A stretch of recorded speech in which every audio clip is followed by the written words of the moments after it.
So చిన్న చిన్న ఇబ్బందులు అయితే కలుగుతూ ఉన్న విషయం వాస్తవం. కానీ ఖచ్చితంగా వాళ్ళందరూ కూడా ఖాళీ చేయాల్సిందే. అడ్లో ఎటువంటి అతిశయోక్తి అంటే ఎటువంటి వెనకడు వేసేటువంటి ప్రసక్తి లేదని చాలా స్పష్టంగా తెలుస్తూ ఉన్నటువంటి విషయాన్ని మనందరం కూడా గమనించాలి మిత్రులు. దాదాపు 2500 కుటుంబాలు. సో దీనిలో భాగంగా ఒక చిన్న వీడియో చూపిస్తాం మిత్రులారా. బీఆర్ఎస్ పార్టీ ఈ యొక్క మహాయజ్ఞాన్ని అడ్డుకోవడానికి ఏ విధంగా కుట్రలు పడుతూ ఉందో ఒకసారి చూడండి.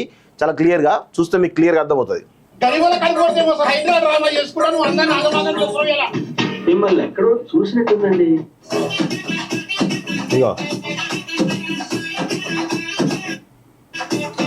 ఈ ఎల్బీ నగర్ ఈ పరిసర ప్రాంతాల్లో ఎక్కువ జరుగుతూ ఉంది. ఏది భూస్థిర డెవలప్మెంట్ సంబంధించినటువంటి మార్కింగ్ ఏదైతే ఉందో ఎక్కువ ఎల్బీ నగర్ పరిసర ప్రాంతాలు ఎక్కువ జరుగుతోంది. సో దానిలో బీఆర్ఎస్ పార్టీ మిస్లో ఉన్నటువంటి కొంతమంది వ్యక్తులు ఎవరైతే ఉన్నారో వీళ్ళు ఈరోజు ఏది మేము అక్కడ ఉండము అని చెప్పేసి డ్రామాలు చేయడానికి చాలా పెద్ద ఎత్తున అంటే అక్కడ ఉన్నటువంటి ప్రజలు మేమే అంటూ ఇగో ఇలాంటి డ్రామాలు చేస్తూ కేటీఆర్ సంబంధించినటువంటి అంశాలు వీళ్ళు ఏ విధంగా డ్రామాలు ఆడుతున్నారో ఒక్కసారి చూడండి. ఇలాంటి పరిస్థితులు బీఆర్ఎస్ పార్టీ ఎంత దిగజారుతుందో ఒక్కసారి ఆలోచించండి. మీరు ఎలాగో ఈ హైదరాబాద్ విశ్వనగరం అని చెప్పేసి చెప్పారు కానీ కనీసం ఎలాంటి పని కూడా చేయలేదు. సో ఇప్పుడు చేతల్లో చూపిస్తున్నటువంటి పనిని కూడా మీరు విమర్శించేటువంటి ప్రయత్నం చేస్తున్నారు, కుట్రలు చేస్తూ ఉన్నారు మొత్తానికైతే.